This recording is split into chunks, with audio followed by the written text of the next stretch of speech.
So in February, I took a personal leave of absence for 1 month because my mental health was tanking in a job that just simply did not care about me. It took 3 weeks for me to start feeling more like myself, to let go of that burnout, of the stress, and actually to feel just happy again. And then the final week of that leave arrived, and I was stressed and anxious and borderline depressed, and I bit the bullet. I emailed my resignation letter the night before my leave was supposed to formally end. I didn't quit to pursue my dream job, because I'm already doing that. I didn't quit because I reached some financial milestone, which I have not hit yet. I quit because I was going to end up so depressed and apathetic that it wouldn't matter what happened to me. And with the state of our world and our country right now, I couldn't afford not to be mentally and emotionally aware of the events around me. I worked for this company for just under 4 years. I'm a person who doesn't necessarily job hop, but I would stay in a job for about 2 to 4 years. But I also have realized I don't owe any conglomerate any ounce of loyalty because they have no idea I'm even on their payroll. So for 11 months of those 4 years, I was a part-time employee, and I had to go back to full-time, partially because turns out part-time did not actually help with my burnout because I was still dedicating energy to this company and these people that were not giving it back in any way, shape, or form. And financially, it didn't help, part-time or full-time. So I returned to full-time status. This job wasn't sales. My purpose was to sell products to customers in a brick and mortar store.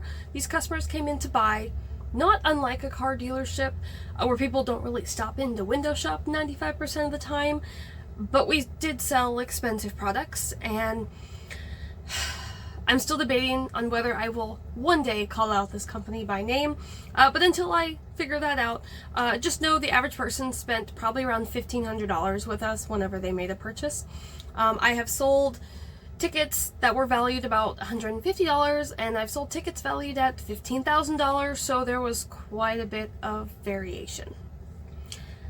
Now, if you've never worked in sales, it doesn't matter, because it's a big thing in old movies that pretty much everybody has heard of and understands how it works. You don't make a quota, you get fired, and if you don't make sales, you don't make money. So, for instance, here, if somebody spent $1,500 on a product that was priced at $1,500, I might make $150. If someone spent $1,500 on a product on sale that was normally $2,500, I might make $45. Doesn't matter if I spent 10 minutes or 3 hours with them. So if no one came into the store during a 10 or 12 hour shift that I often worked, I made $0 in commissions. And we did have a lovely, very considerate hourly rate of $10. That was only paid if we made a modified commissions paycheck. So this happened when you earned commissions that totaled less than what you could reasonably earn working X hours at a $10 an hour rate. I also have timestamps if you'd like to kind of jump around as well, if this part you already understand. But basically, if I worked 40 hours in a week and my commissions totaled $900, I made $900. If I worked 40 hours in a week and my commissions totaled $300, they would pay me 40 hours of work at $10 an hour, and that $300 commission would just go back into the company's pocket.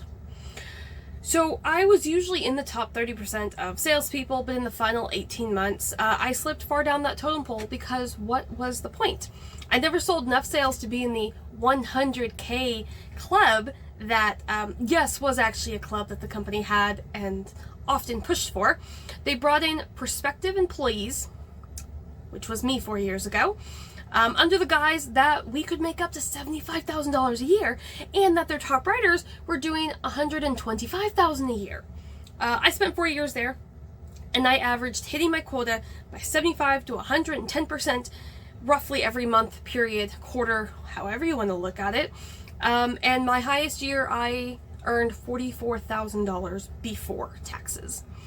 For those who aren't great with math, 75% of $75,000 does not equal $44,000, it equals $56,000, which means I would have had to double the sales that they wanted me to make on my quota in order to hit the alleged $75,000 that they lured me in with, essentially.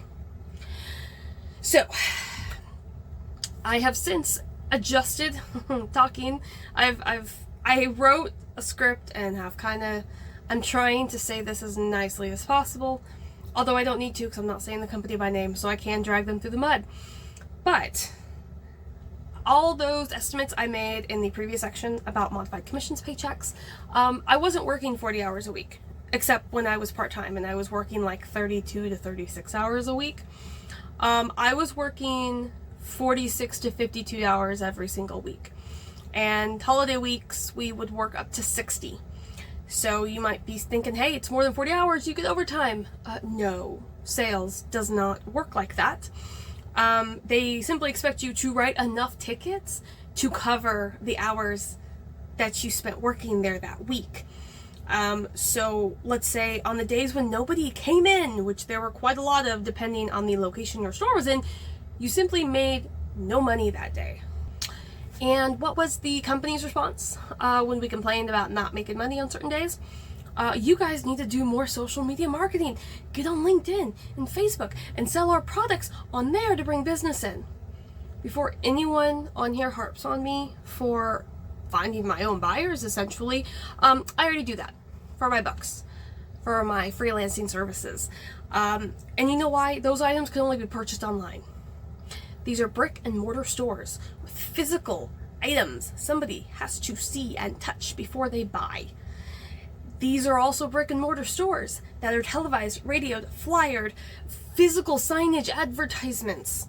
And people were not coming in. This is an international company. And people were not coming in. And posting to my 79 friends on Facebook, half of which are relatives in other states, was not going to do anything for me. So yes, I took advantage of the fact that I did work 45 to 52 hours a week by starting my freelance services, by publishing my books. For those of you who are new, I publish poetry books, while I was bored at the stores when nobody was in there. But do you know what being alone for 10 hours a day does to somebody? You start to lose your mind. So we, as in my coworkers and I, complained about the hours we were working and how much we were taking time away from our families, and we were simply told that we were short-staffed. So why were we short-staffed? Oh, that's right, because 4 guys out of the same location were fired after one of them threw a temper tantrum and vandalized company property after he threw a computer monitor after losing a lot of money in an online gambling app. Also, another one was fired because he was taking 1 to 2 days off a week for months because he was searching for another job. Oh, and then somebody also quiet quit, so he stopped doing his job for 4 months and left the entire district in disarray because, oh right, he was the district manager and he had stopped doing his job.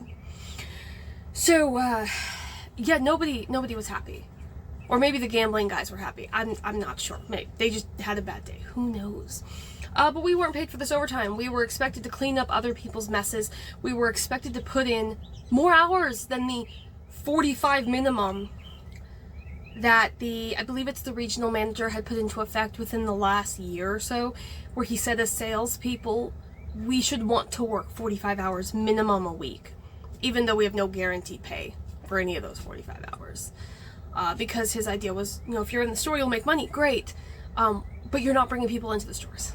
So that was great. It was great. And then the rare moments when I did work with somebody else, it was usually on a holiday or a weekend, but we were still working 8 to 10 hour shifts, especially on holiday weekends, because we're open 12 hours a day, so we had a 2-hour split in our shifts. So yes, I had somebody else, I had company, but I was still gone from my family for 10.5 hours when you combine my shift and my commuting. No, don't worry, I didn't forget about my little cheeky remark earlier about the gambling boys. So this was a sales job, and salespeople are really shady. I worked there for 4 years. There are 2 people there who I would send friends and family to go to if they were looking to buy one of these products. And I would tell them to avoid everyone else because they will get swindled or scammed in some way, shape, or form. So some of these employees, you know, some gambled, some of them stole from customers, some of them stole hours by staying clocked in but leaving the store when they were done working for the day, and then coming back right before closing to clock out. And then some just straight up stole product, because why not? The management was bad because they knew all of this was happening. And they didn't do anything because those were their star employees who were part of that elusive 100K club. So they couldn't fire them because they were the ones, you know, keeping the company afloat. And so it was the honest employees like me who were berated for not selling as much and for not doing the schemy things that we needed to do to hit that 75K mark that they advertise when they post a new position open. So one of the biggest things is that they would sell products under the guise that they were clearance because of overstock, because there was a small tear in something or a small scuff or a mark. In reality, we don't sell anything not new unless it has been on a floor in a store, or if it was a return from a customer. And we do have to say whether it was returned from a customer, you know, because of health laws, and these people wouldn't worry about it. So it was great, because, you know, those employees, whenever you have a returned item, your commissions are basically doubled, because now the company can't afford to have this stock in the warehouse where the brand new items are. So, and of course they had to afford their $700,000 mortgages in their gated communities, because, you know, they had to keep up with the Joneses. So yeah, management sucked. Yeah, so there's that one. And then, I mean, I could get into the nitty gritty, which includes the fact that, you know, I still paid $600 a month for insurance. That didn't include my primary care physician. So we still paid everything out of pocket. And before anybody comes on to me about this, I have been with this doctor for more than 10 years, and I'm not going to leave him, because when I tell him something is wrong, he believes me the first time I tell him. My fellow ladies will understand why I cannot leave this person. So one paycheck, I took home $236, because after my insurance, the taxes, and Social Security, that was all I made for 2 weeks worth of work, which is less than a week's worth of full-time at minimum wage in this company. A week, but that was my 2-week paycheck. I remember I cried to my manager, like rage cry, you know what I mean? Where you're just so pissed that you can't even form words. And my manager, bless his heart, tried to help me feel better by saying, this is a slow period for us. Dear viewer, this was November, the peak of our Black Friday sale, which is our second biggest sale of the year. So, it was also retail, you know, so there's angry guests. I've been yelled at, I've been cussed out. I have been yelled at by a mother for not being able to provide a product for her son that same day. I'm not even the one who sold to her. I've been cussed out by a guy who claimed I could not do my job. I didn't know what I was doing because I didn't offer the product he wanted. Like, it was not created. They had never created this product before. And he was yelling at me because why would I not offer it? Because it doesn't exist. So it was fun. It was fun. No, I even had a customer leave me a 1-star review and say I need people skills because I wouldn't sell them a product below the cost of what the company paid for it. And just so you guys know, if anybody sold a product below company cost, I guess the company lost money, but also they hit us with a negative commission. So like, let's say selling something below this particular cost was going to lose an additional $50 on what they already spent. That $50 comes out of my paycheck. So no, I don't care if you don't get the product at the price you want. I'm not taking home less money for you to save money. Oh, the fun one. Okay.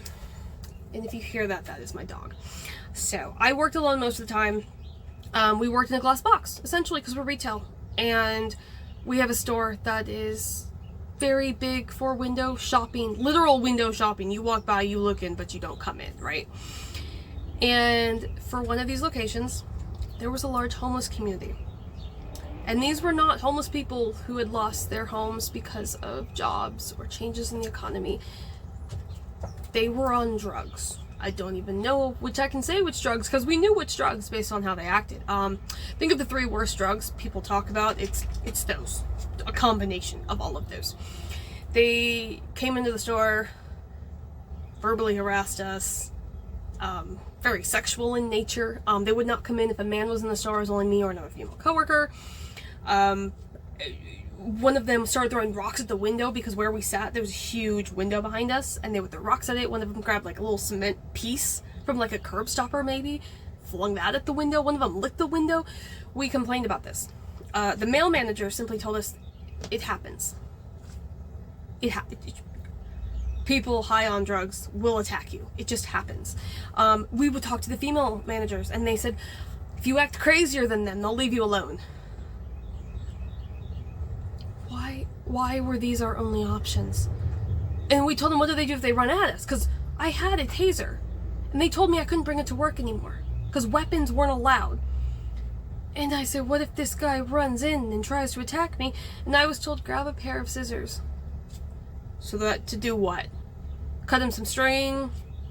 Straw? Like, what am I cutting for them? Because I'm not going near them. That went on for about a year, by the way. The attacks, verbally, and it was great. Speaking of straws, the straw that broke the camel's back, the reason why I finally quit. At the end of that month-long leave, I realized I was more stressed at the thought of returning to this company than I was at the thought of being unemployed and without health insurance. In this country, where they're cutting funds for libraries and banning procedures for women's health and deporting legal citizens, I would rather be unemployed and uninsured than to go back to a company that has probably put money in this regime's pocket, because this is a conglomerate. I did the research. They go high up to one of the big 3 corporations, organizations, whatever you'd like to call them. So I quit. In the meantime, I freelance. I sell my books. I hope my YouTube channel takes off. But I am so much less stressed as a person who is unemployed in this world right now than I would be as someone who even has a sort of stability, because I was in sales. So I still wasn't like, it wasn't like I knew every 2 weeks I was getting this paycheck. It wasn't like I knew, hey, there's a holiday coming up, I get time off. No, I work more hours. So, in the variation on top of that, it was like I mentioned, the one paycheck was $236. I also had a paycheck that was $3,000, and that was within the same 12-month span. My freelancing services don't see that wide of a variation. And I don't know what that even's going to be month to month at all, because I offer 4 different services. I quit my full-time job, and I know here shortly I'll probably pick something up, part-time, so I can still have my energy for my freelancing business, or just to get insurance eventually. But I feel so much healthier already. My family is happier because I am happier. My writing is flowing better because I am mentally and emotionally healthier already. And I will not survive much longer as a sheep in this landscape. So I needed to take action, and I needed to do something for myself. And it is less scary to be the position I am now than it was to have a job. And I am very privileged to say that, because in most places, you need a job to survive and to pay your rent and to buy food and gas. I am married, but even with my freelancing, we still make ends meet. We're not above our means. So I can take time and actually heal myself and make myself better before I go and get another position. Do what makes you happy and healthy, because the only person who's going to be with you for the rest of your life is you. Take care.